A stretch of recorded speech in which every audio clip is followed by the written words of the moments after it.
দেখেন বন্ধুরা কিভাবে বালুর ট্রাক থেকে বালু নামানো হয়। আগে তো অ্যানালগ সিস্টেমে বালু নামানো হতো।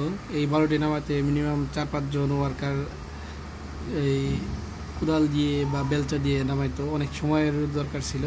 কিন্তু এখন দেখেন প্রায় 1 মিনিটের ভিতরে, 1 মিনিট বা 40 সেকেন্ডের ভিতরে বালুগুলো নামিয়ে ফেলবে, এবং কি কোনো এই মানুষ লাগবে না, কোনো শ্রমিক লাগবে না। এটা প্রযুক্তির মাধ্যমে এটা শুধুমাত্র একজন ড্রাইভার যে আছে, ড্রাইভারের কলা কৌশলের মাধ্যমেই বালুগুলো নামিয়ে দিতেছে। অনেক সুন্দর একটা সিস্টেম। আসলে আল্লাহ তালা আমাদের জন্য অনেক কিছুই রেখে গেছেন। হয়তো আমরা একই সময়ে সব কিছু পাবো না, ধীরে ধীরে এটা আল্লাহ তালা মানুষের মাথায় ব্রেন দিয়ে মানে বুদ্ধিটা খাটানোর সুযোগ করে দেয়, যেটা ধাপে ধাপে মানুষ এটা বের করতে পারতেছে। এটা সবই আল্লাহ তালার আসলে রহমত।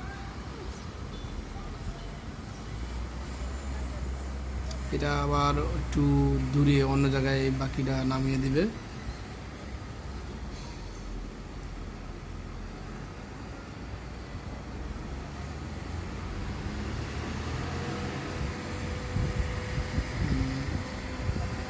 ওই পাশে দেখা যাচ্ছে একটু পানি জমে আছে, হয়তো ওখানেই আর কি নামিয়ে নামাবে।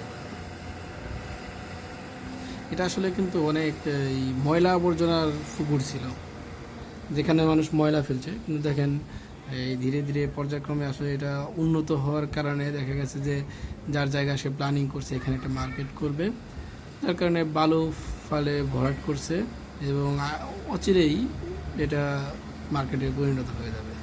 অলরেডি বাউন্ডারির কাজ শুরু হয়ে গেছে, বাউন্ডারি দিয়েছে চতুর্দিকে।